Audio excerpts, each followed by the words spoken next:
जो पितुमातु कहे बन जाना। फिर देखिए एकता, परिवार ये है परिवार।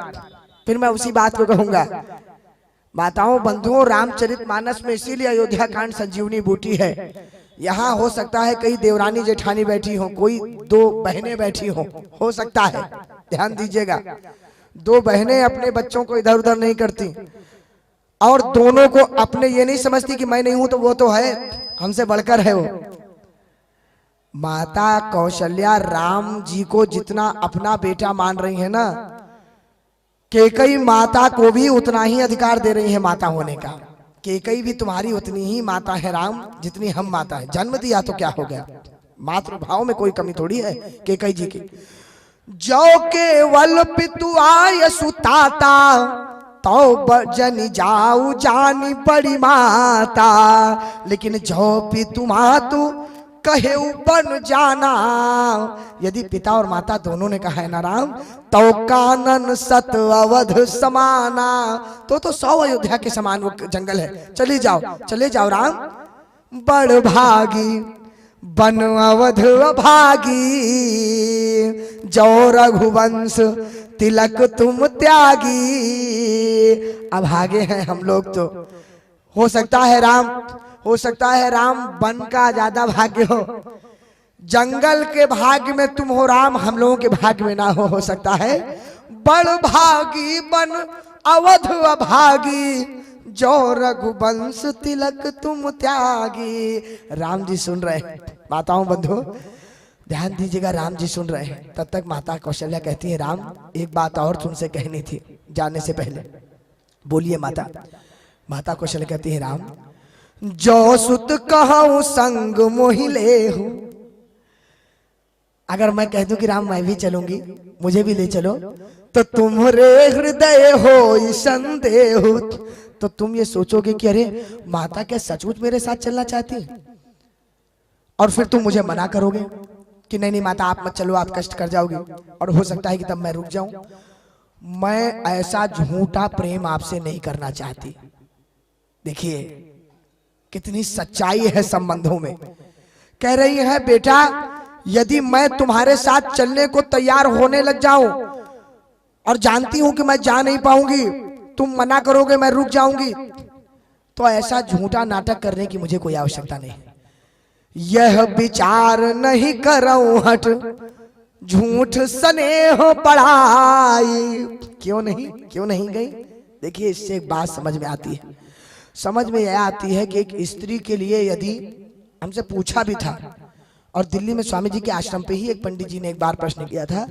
उनने कहा था कि एक बात बताइए, एक स्त्री के लिए पति ज्यादा महत्वपूर्ण होता है कि उसका पुत्र ज्यादा महत्वपूर्ण होता है? कौन? तो मैंने यही उदाहरण दिया था कि देखिए हमारे रामचरितमानस से तो यही समझ में आता है कि पति ज्यादा महत्वपूर्ण होता है। एक संत ने कहा भी है कि दासी करके एक संत हुए, वो लिख रहे हैं कि दासी दुख कारण प्रगट, यद्यपि कौशलनाथ। पैरानिन सुत को तज्यो न पति को साथ। पति सदैव स्त्री के लिए ज्यादा महत्वपूर्ण होता है। अगर चुनाव करने की बात आ जाए तो, वैसे तो दोनों के लिए ये कहना कोई अच्छी बात नहीं है, लेकिन एकदम ही चुनाव की बात आ जाए तो पतिदेव। अमित दानी भरता वै देहि, अधम सुनारी जो सेव न तेहि। यही कह रहे हैं माताओं बंधुओं। कह रही हैं, यह विचारी नहीं करऊं हट, झूठ स्नेह बढ़ाई। और जानी मातु करनात बलि, सूरति पिसरी जन जाई। राम मुझे भूल मत जाना अपनी इस माता को। मैं तुम्हारे साथ जा नहीं पाऊंगी, इसका ये मतलब नहीं है राम कि मेरे प्रेम में तुम्हारे लिए कोई कमी है। तुम यहाँ से चले जाओ तो ऐसा मत समझना कि माता ने मुझे साथ नहीं दिया, यहीं रह गई। राम मैं तुम्हारी प्रतीक्षा करूंगी, भूल मत जाना, आना जरूर। तुम्हारी ये माँ तुम्हारी प्रतीक्षा करती रहेगी। माताओं बंधुओं, माता कौशल्या और प्रभु श्री राम चर्चा कर ही रहे थे। तब तक क्या हुआ जानते हैं? तब तक माता जानकी को पता पड़ गया, और जैसे ही माता जानकी को पता पड़ा ना, माता जानकी दौड़ी दौड़ी और दौड़ के जाकर के माता कौशल्या के चरणों पे दंडवत हो गई। कुछ बोल नहीं रही, केवल जाकर के और लेट गई।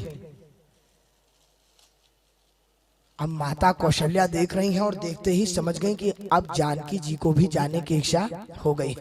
जानकी जी को भी जाना चाहती है जानकी जी, लेकिन जाने कैसे दें, उचित बात नहीं है। तो क्या कहती है जानते हैं? देखा, अरे लेटी हुई है, राम जी से कहती है, राम एक बात सुनो, ये जो लेटी हैं जानकी जी, इनकी तुम कुछ मन मत बना लेना इनको ले जाने का, इनकी जिम्मेदारी हमारे ऊपर है। अब ये जानकी जी तुम्हें वनवास मिला होगा राम, तुम तो जंगल जंगल घूमे भी हो विश्वामित्र जी महाराज के साथ।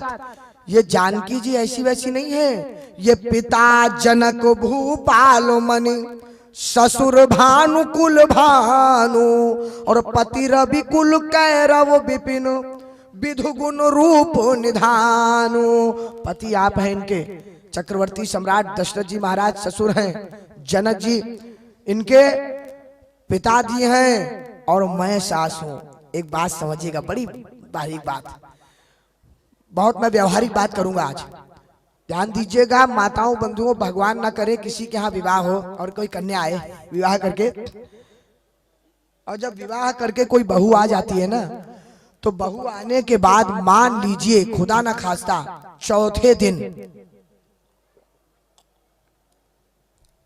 चौथे दिन पांचवें दिन खुदा न खास्ता जो पतिदेव है, यानी जो दूल्हे राजा हैं, जो बहू के आपके बेटे हैं, जो आपके नहीं माने जिसके घर में आए हो, खुदा न खास्ता उनका एक्सीडेंट हो जाए, एकदम से पैर वैर टूट जाए, या मान लीजिए कोई बहुत बड़ा बिजनेस में लॉस हो जाए बहू के आने के बाद, 4-5 दिन बाद, 10 दिन बाद, 1 महीना बाद, तो क्या होता है घर में मालूम है? माताएं क्या कहती हैं? 90% कहती हैं कि जब से इस करमजली ने पैर रखा है इस घर में, ये कहां से भाग्य लिखवा के आई है। हम लोगों का इतना अच्छा घर परिवार चल रहा था और सब अच्छा आ रहा था, ये जब से नाच पीटी आई है सारा घर बर्बाद करके रख दिया, बर्बाद हो गए हम, इसको चोट लग गई हमारे बेटे को, इसके भाग्य से सब कुछ, इसके भाग्य से हो रहा है, इसके उसके दुर्भाग्य से हो रहा है, ये कहां से अपना भाग्य लिखा के आई। यही तो कहते हैं ना 90% लोग। माता कौशल्या नहीं कह सकती थी कितना अच्छा मेरे राम को राज अभिषेक मिल रहा था, इतना राजा जी प्रेम करते थे, अरे भाई विश्वामित्र जी तक को मना कर दिया, आज वनवास भेजना 14 वर्ष का, यही जब से आई इनके चरण पड़े तब से हुआ ये शुरू, ये सब नाटक कह सकती थी। क्या कह रही है?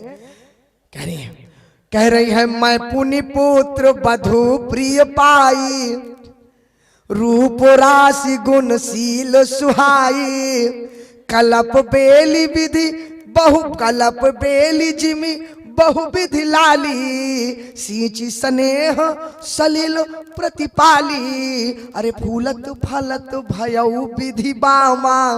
ये परमात्मा ने क्या दिखा दिया, इतनी सुंदर इतनी अच्छी, मैं पुनि पुत्र बधु प्रिय पाई, कितनी अच्छी तो बहू मिली है मुझे, कितना अच्छा मेरा बेटा है, कितना अच्छा परिवार चल रहा था, लेकिन ये परमात्मा को न जाने क्या मंजूर था। बहू के ऊपर दोष नहीं दे रहे।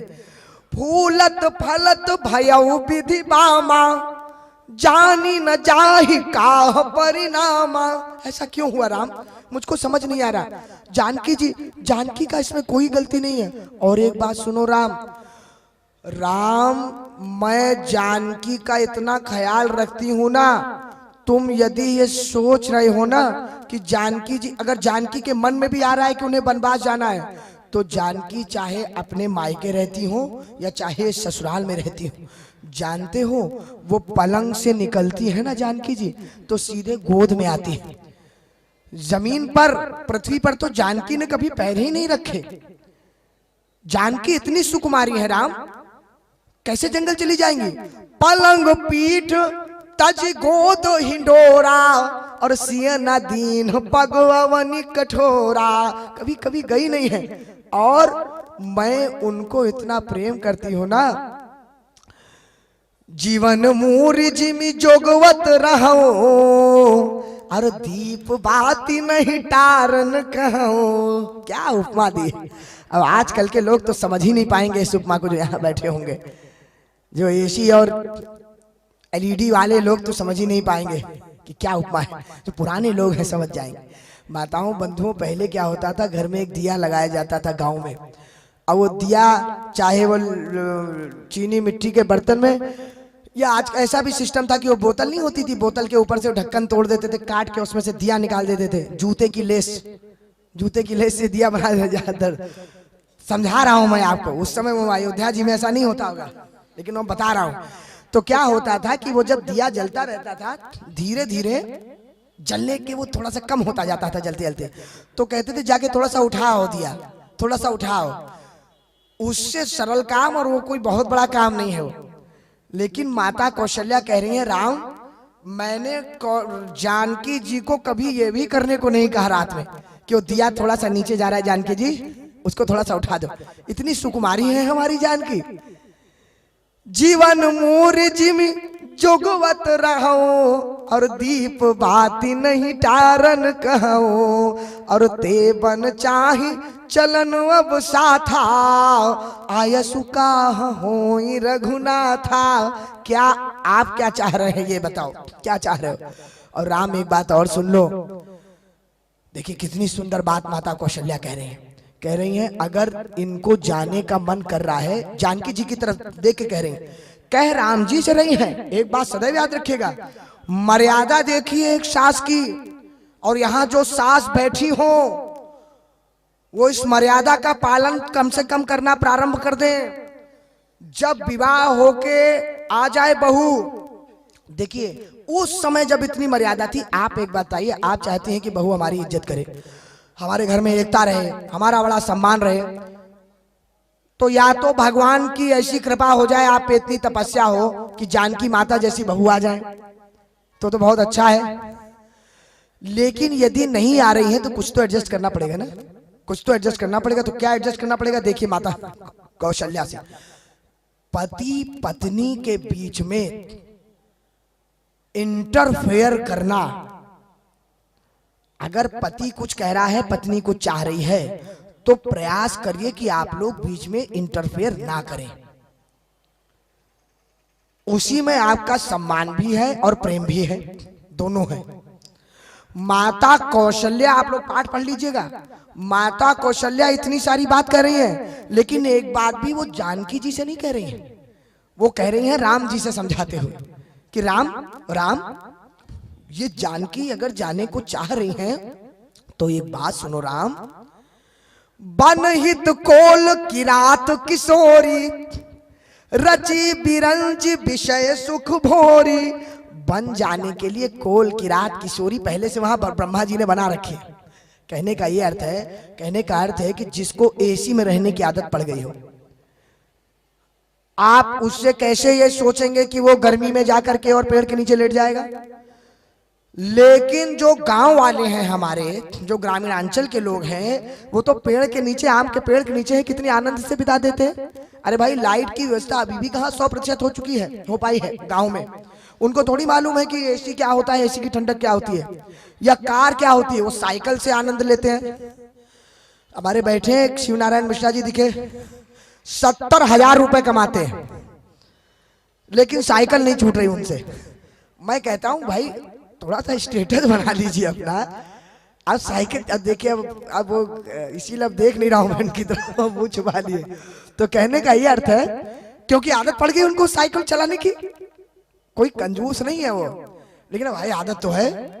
तो भाई अब हमसे आपसे कोई कहीं चलाओ साइकिल, जाओ यहाँ से परेड ग्राउंड तक नहीं जा पाएंगे हम लोग साइकिल से, और जिसको आदत है वो चला जाएगा।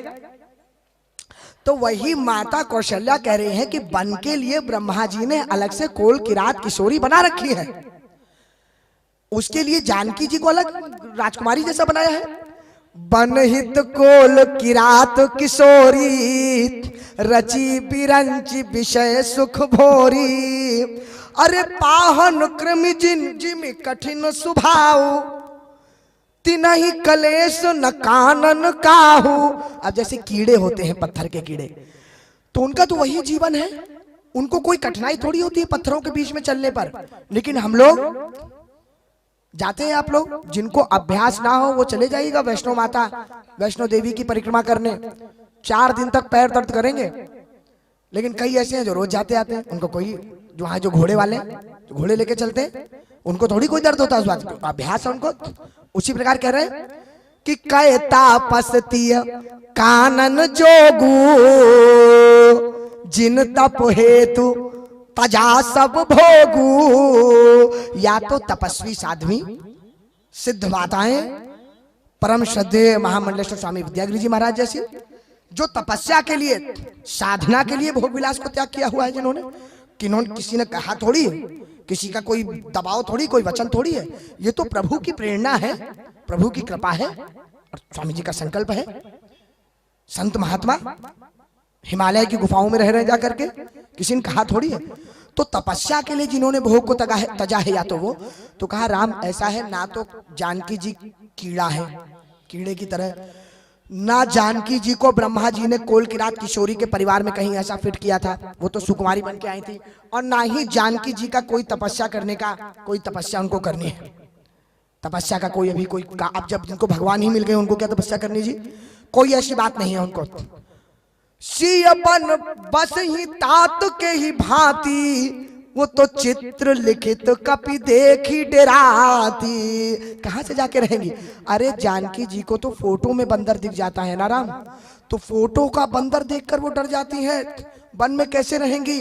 अब राम जी सुन रहे हैं, माता कौशल्या बोल रही हैं, तब तक कहती है एक बात बोलो राम। अब देखिए मुख्य बात, माताएं जो सास बैठी हो वो इस बात पे ध्यान दें। आपको तो खैर सब ध्यान है ही, आपके लिए नहीं कह रहा हूं मैं, लेकिन और भी जो, वैसे तो मैं जान रहा हूं कि जितनी यहां सास बैठी हैं वो अपनी बहुओं को सांस लेने देती है।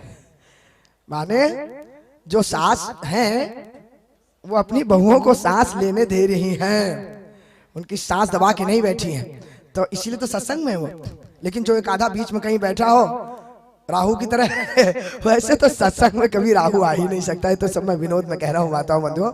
लेकिन ध्यान दीजिएगा, सबसे मुख्य बात जो माता कौशल्या कह रही है आखिरी में, असु विचारी जस आयसु होई, मैं सिख देऊं जान की सोई। खुद नहीं दे रही है, अभी तक पति पत्नी के बीच में इंटरफेयर नहीं किया, कह रही है राम तुम जैसा कहोगे वो जानकी से कहा जाए, या राम तुम कह दो, तुम्हारे मुख से अच्छा लगेगा, कह दो राम तुम ही कह दो। और माताओं बंधुओं, धर्म संकट प्रभु श्री राम के ऊपर, क्या विचित्र धर्म संकट। आप बोलेंगे अरे ऐसा क्या धर्म संकट है उस पे, उन पे ऐसा क्या धर्म संकट आ गया, ये कौन सा? देखिए ये संस्कार भी लुप्त होते जा रहे हैं समाज से। देखिए कितना कितना परिवार का क्या संस्कार बता रहे हैं प्रभु श्री राम के आचरण। देखिए माताओं बंधुओं, हमारे यहाँ संस्कार था कि बहू अपने पति से या बेटा अपनी पत्नी से माता पिता के सामने बातचीत नहीं करता था, ज्यादा हंसी मजाक नहीं करता था। ये संस्कार थे हमारे यहाँ के, माने पति पत्नी अपने माता पिता के सामने नहीं बहुत खुल के बातचीत करते थे। अब राम जी कह रहे हैं कि भाई माता कह रही है कि जानकी जी से कहो, समझाओ, और मैं कैसे समझा दूं, ये तो मर्यादा विहीन है, माता के सामने मैं अपनी पत्नी से कैसे बात कर लूं, कैसे कर लूं? लेकिन आपातकाले मर्यादा नास्ती, ये भी है भाई, आपातकाल में मर्यादा नहीं होती, यही बात हो रही है। अरे माताओं बंधुओं, संस्कार तो एक और भी था, एक और बता ही दो, संस्कार की बात आई तो हमारे यहाँ पत्नी अपने पतिदेव का नाम भी नहीं लेती थी, थोड़ा सा बाद में याद आया मुझे, अब तो क्योंकि अब तो लेने लग गए हैं, अब तो चलने लग गया है, अब कोई ऐसी बात नहीं। लेकिन पहले हमारे यहाँ अरे यही हुआ था, जब माता जानकी पहुंची ना गांव में घूमते हुए, तो सारी ग्राम बधूटियों ने कहा ये कौन है, ये आपके साथ चल रहे हैं, ये कौन है, ये कौन है, जरा इनका परिचय तो दीजिए। अब माता कौशल्या, माता जानकी कैसे बताएं कौन है, कैसे नाम बता दे? अरे भाई संस्कार है, पतिदेव का नाम नहीं लिया जाता। और ग्राम बधूटियां पूछ रही हैं, ये शीश जटाउर बाहु विशाल, बिलोचन लाल तिरछी सी भाव है, कविता वाली अयोध्या कांड गोस्वामी जी का। शीश जटाउर बाहु विशाल, बिलोचन लाल तिरछी सी भौं है, और तून सरासन बान धरे, तुलसी बन मार्ग में सूठी सो है। साथ पूछती बारही बार सुभाए, चितय तुम तो हमरो मन मोहे। और पूछती ग्राम बधू सिय सो, कहो सावरे से सखी रावरे को है। ये सावरे कौन है जरा बताना तो। ये कोटि मनोज लजाओ निहारे, अरे सुमुखी कहूँ को आही तुम्हारे। तो सुनी स्नेह में मंजुल बानी, सकुची सिय मन महु मुस्कानी। तीनही बिलो की बिलोकति धरनी। माता जमीन की तरफ देखने लगे। अब क्या करूं, कैसे इनको बता दूं कौन है मेरे, कैसे नाम ले दूं। तो देख रही, लेकिन नहीं बताएंगी तो ये भी मर्यादा के खिलाफ बात है। तो तीनही बिलो की बिलोकति धरनी, दुहु सकोच बरनति बर बरनी। सकुची सप्रेम बाल मृग नयनी, और भोली मधुर बचन पिक बयनी। क्या बोली जानती? माता ने सोचा कि ये पूछ रहे हैं ये सावरे सलोने कौन है, कहो सावरे से सखी रावरे को हैं। तो माता को लगा कि ये दो हैं, दूसरे के बारे में पूछा नहीं। तो ऐसा करूं, यदि दूसरे के बारे में बता दूंगी तो ऑटोमेटिक समझ में आ जाएगा कि पहले वाले कौन है। ये सहज सुभाय सुभग तन गोरे, और नाम लखन लघु देवर मोरे। ये मेरे देवर जी हैं, ये जो गोरे से हैं, पूछ सावले के लिए रहे, कहे गोरे से मेरे देवर है, मेरे देवर है। तो अब समझ जाओ भैया, जब एक देवर है तो साथ में भैया जी होंगे। लेकिन इतना ही वो समझ जाती तो बेचारी ग्राम बधूटिया क्यों होती, वो पढ़ी लिखी शहर की नहीं होती बिल्कुल। हो क्या मालूम, उनने जो पूछा, अरे बोले हमने इनके बारे में पूछा ही नहीं, जिनके पूरा बारे में पूछा वो बताती क्यों नहीं आप, वो कौन है, वो कौन है। अब बेचारी माता क्या करे, जानकी माता जानकी को समझ नहीं आ रहा। तो क्या किया कि बहुरी बदन विधुवन चल ढाकी, और पियतन चितई भौं करी बाकी। जैसे भौहों को टेढ़ा कर देती है ना माताएं, वैसे भौहों को टेढ़ा करके इशारा किया कि ये कौन है जानते हैं। ये खंजन मंजू तिरछे नैननी, और निज पति कहे तिन्हई सिय सैननी। उनको सैननी माने इशारे से बताया कि मेरे पति हैं, नाम नहीं लिया माता जानकी ने। ये संस्कार है हमारे सनातन धर्म का माताओं बंधुओं, ये था हमारे संस्कार सनातन धर्म का। अभी भी कई जगह देखने को मिल जाता है, ऐसी बात नहीं है। तो यही हुआ, राम जी से कहा बताओ। अरे राम बोलो ना, राम तुम कुछ बोलो। अब राम जी कैसे बोले, माता के सामने कैसे बात कर ले। तो मातु समीप कहत सकुचाही, कैसे बोलूं, कैसे बोलूं। लेकिन आपातकालीन मर्यादा ना थी, जो मैंने कहा आपातकाल में मर्यादा की आवश्यकता नहीं। तो बोले समऊ समुझी मन माही, कि राजकुमारी सिखावन सुनहो, आन भांति जनि जिय कछु गुनहो। आयसु मोरी सासु सेवकाई, और सब विधि भामिनी भवन भलाई। एहि ते अधिक धर्म नहीं दूजा, सादर सास ससुर पद पूजा। अरे सुनो जानकी जी, मेरी आज्ञा है और मेरी ही आज्ञा नहीं है, मैं कोई अधर्म की आज्ञा नहीं दे रहा हूं आपको। इससे बड़ा धर्म कोई नहीं है इस संसार में। सास ससुर की पूजा करने से बड़ा कोई धर्म नहीं है। माताओं बंधुओं, इस धर्म का पालन तो आज भी हो रहा है। इस धर्म के पालन में कहीं कोई गड़बड़ नहीं आई है, बस थोड़ा सा फेर बदल इतना हो गया है कि ससुरारी प्यारी लगी जब ते, तो रिपु रूपो कट कुटुंब भये तब ते।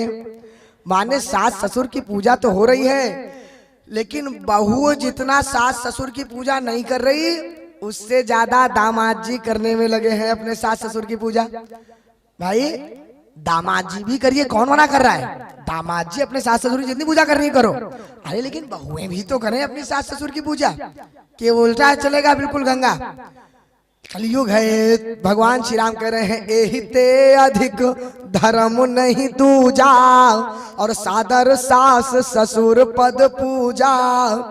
जब जब मातु करही सुधि मोरी, होई स्नेह बिकल मति भोरी, तब तब तुम कही कथा पुरानी, और सुंदरी समझावहु मृदुबानी।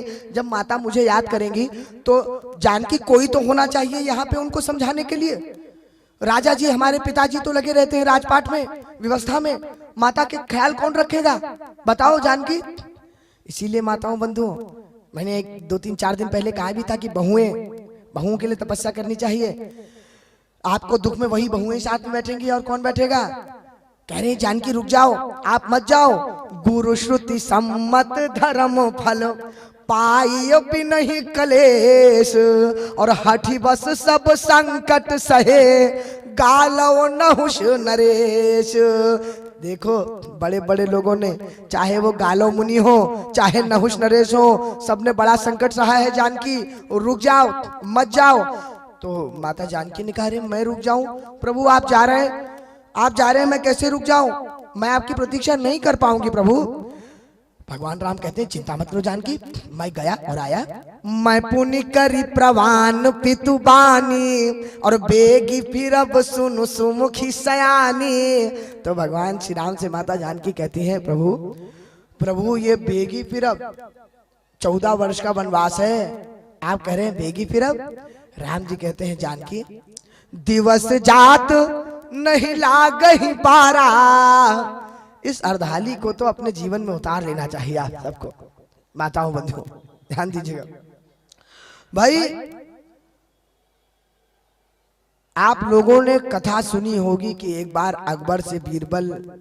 अकबर ने बीरबल से पूछा कि ऐसा कोई वाक्य बताओ जिसको प्रसन्नता में सुने तो प्रसन्नता कम हो जाए और जिसको दुख में सुने तो दुख कम हो जाए। तो उनने भी यही कहा कि यह भी न रहेगा। अंग्रेजी में भी ये कहावत है, इवन इट विल बी पास, ये भी चला जाएगा, कुछ नहीं बचेगा यहाँ पर। एक दिन इस संसार में कुछ भी नहीं रहना है। कहने का अर्थ है जब आपके ऊपर बहुत संकट आए ना, तब भी धैर्य रख के यही समझ जाइएगा कि दिन बीतते देर नहीं लगती, ये दिन भी चले जाएंगे। और अगर बड़ा प्रसन्नता की बात आए तो ये तब भी ये सोच लीजिएगा कि ये दिन भी नहीं रहेंगे। माताओं बंधुओं ध्यान दीजिएगा, यही चर्चा उद्धव से गोपियों के साथ भी हुई है। श्रीमद् भागवत महापुराण की चर्चा है, जब गोपियों के पास उद्धव गए और उद्धव ने कहा कि गोपियों, अरे गोपियों तुम भगवान को याद करके कब तक रोगी, कब तक इतनी दुखी रहोगी ये बताओ ना। अरे ऐसा कैसा प्रेम जो इतना दुख दे। तो गोपियों ने कहा कि उद्धव आप क्या कहना चाहते हैं। उद्धव ने कहा मैं ये कहना चाहता हूं कि देखिए आप उन निर्गुण निराकार परमात्मा को अपने हृदय में धारण कर लीजिए, तो उससे ये होगा कि आप दुखी नहीं रहेंगे। अगर आप उस सगुण साकार ग्वाल बाले के बारे में सोचेंगे, उन कन्हैया के बारे में सोचेंगे, तो आपको याद आएगा कि वो वचन दे के चले गए थे, वापस नहीं आए, दुख होगा, कब आएंगे, प्रतीक्षा करेंगे। और यही आप अगर निर्गुण निराकार परमात्मा के बारे में सोचेंगे तो वो तो कहीं गए नहीं थे, वो तो घटघटवासी